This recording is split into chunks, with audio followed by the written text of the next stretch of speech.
Hello दोस्तों, एक बार फिर से स्वागत है आप सभी का आपके अपने यूट्यूब चैनल इंग्लिशानियत पर। और आज हम जो टॉपिक डिस्कस करने वाले हैं उसका नाम है the use of must and ought to. हमने इसके पहले के वीडियोस में वर्ब को क्लियर करा है, वर्ब के पार्ट्स ट्रांजिटिव और इंट्रांजिटिव को क्लियर करा है, ऑक्सिलरीज वर्ब्स क्या होते हैं, मोडाल्स क्या होती हैं, उन सभी के बारे में पढ़ा है और लगभग सारे मोडाल्स को क्लियर कर लिया है। तो मस्ट और ऑट टू बचा हुआ था, तो इसलिए आज हमने मस्ट और ऑट टू का टॉपिक उठाया है। ठीक है, तो सबसे पहले देखते हैं मस्ट का यूज़ हम कैसे करते हैं। तो the past and present both forms of must is same. ठीक है, must is use to express compulsion, conclusion, necessity, obligation and prohibition.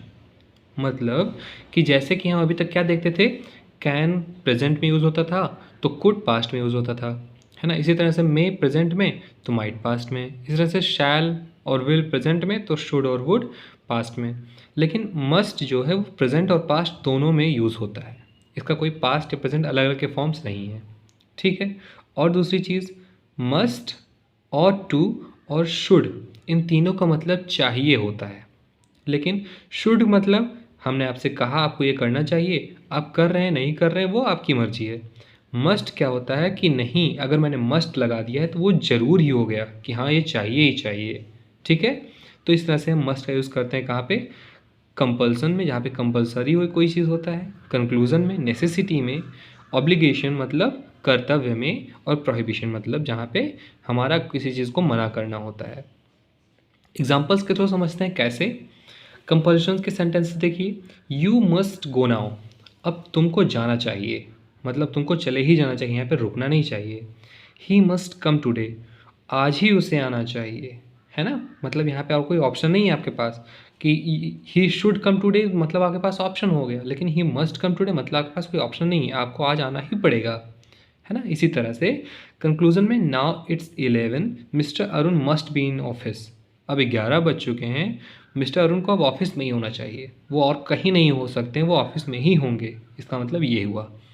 Necessity में बात करें तो इसका एग्जांपल आप देखेंगे, your condition is not good, you must see the doctor, तुम्हारा कंडीशन बहुत अच्छा नहीं है, तुमको डॉक्टर को दिखाना चाहिए, मतलब इसके अलावा कोई ऑप्शन नहीं है आपके पास, आपको डॉक्टर को दिखाना ही पड़ेगा। इस तरह से ऑब्लिगेशन जो है हमारा कर्तव्य, we must defend our borders, मतलब हमको अपने बॉर्डर को डिफेंड करना चाहिए। ऐसे ही प्रोहिबिशन में क्या आता है, you must not read my diary, आपको मेरी डायरी नहीं पढ़नी चाहिए, मतलब मैं आपको ऑप्शन नहीं दे रहा हूँ कि आप पढ़ें या ना पढ़ें, आपको पढ़नी ही नहीं चाहिए। ऐसे ही the teacher is teaching, you must not make a noise, teacher क्या कर रहा है, वो टीचिंग कर रहा है, पढ़ा रहा है, तो आपको आवाज़ नहीं करना चाहिए, शोर नहीं मचाना चाहिए। ठीक है ना, मतलब ये मैं नहीं कर रहा हूँ आपके पास ऑप्शन है कि हाँ आप मचा सकते हो नहीं मचा सकते हो, मैं आपसे बोल दिया आपकी मर्जी जो करिए ना करिए, ऐसा कुछ नहीं है। मस्ट लग गया मतलब वो चीज़ ज़रूरी हो गई। इस तरह से हमारा यूज़ ऑफ मस्ट हमने समझा है। ठीक है, अब बढ़ते हैं आगे यूज़ ऑफ ऑट टू का। आप यहाँ पे देखेंगे मैंने हिंदी में भी लिखा हुआ है कि same as should and must, the Hindi meaning of ought to is also चाहिए। ठीक है, मतलब जैसे शुड का मतलब भी चाहिए होता है, मस्ट का मतलब भी चाहिए होता है, लेकिन उन दोनों का यूज़ अलग अलग होता है। उसी तरह से ऑट टू का मतलब भी चाहिए होता है, लेकिन इसका भी यूज़ अलग होता है। ठीक है, कैसे, ought to is only use to express the moral obligation और स्ट्रॉन्ग पॉसिबिलिटी, मतलब बहुत ही ज़्यादा पॉसिबिलिटी जिसमें होगी वो चीज़ में हम ऑट टू यूज़ करेंगे। और मोरल ऑब्लिगेशंस, मोरल मतलब नैतिक और ऑब्लिगेशन मतलब कर्तव्य। ठीक है, जहाँ पे हमारे नैतिक कर्तव्य दिखाने होते हैं और स्ट्रॉन्ग पॉसिबिलिटीज़ दिखानी होती है, वहाँ पे हम ऑट टू का यूज़ करते हैं। कैसे करते हैं, एग्जांपल्स के थ्रू समझेंगे।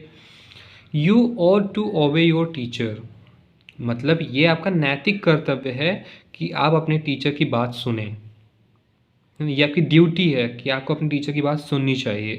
उसी तरह से we ought to respect our elders, हमें अपने से बड़ों का रिस्पेक्ट करना चाहिए। तो ऐसा मैं नहीं कह रहा हूँ कि आप करो या आपके पास ऑप्शन है करना चाहिए नहीं करना चाहिए, ये आपका नैतिक कर्तव्य है कि आपको ये करना चाहिए, है ना। ऐसे ही अगर मैं एक और ऑप्शन लूँ तो हम समझ सकते हैं इस तरह से, वी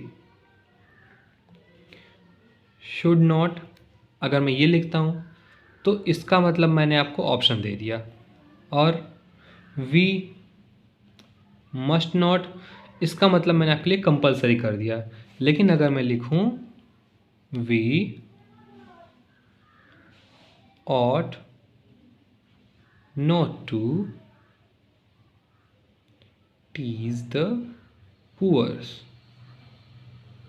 अगर मैंने लिखा कि we ought not to tease the poors, तो मैंने ये कहा है कि यह आपका कर्तव्य बनता है कि आप गरीबों को परेशान ना करें।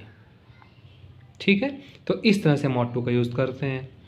अगला का यूज़ है जहाँ पे हमारी स्ट्रॉन्ग पॉसिबिलिटी होती है। स्ट्रॉन्ग पॉसिबिलिटी मतलब the Indian team is very strong in front of Zimbabwe, India ought to win.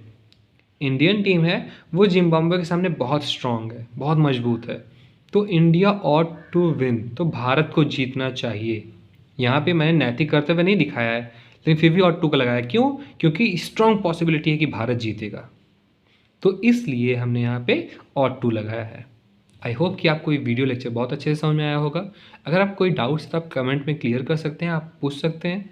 और अगर आपको वीडियो पसंद आई तो लाइक कर दीजिएगा, चैनल पे नया है तो सब्सक्राइब कर दीजिएगा। और ये रहे आपके नोट्स। Thank you.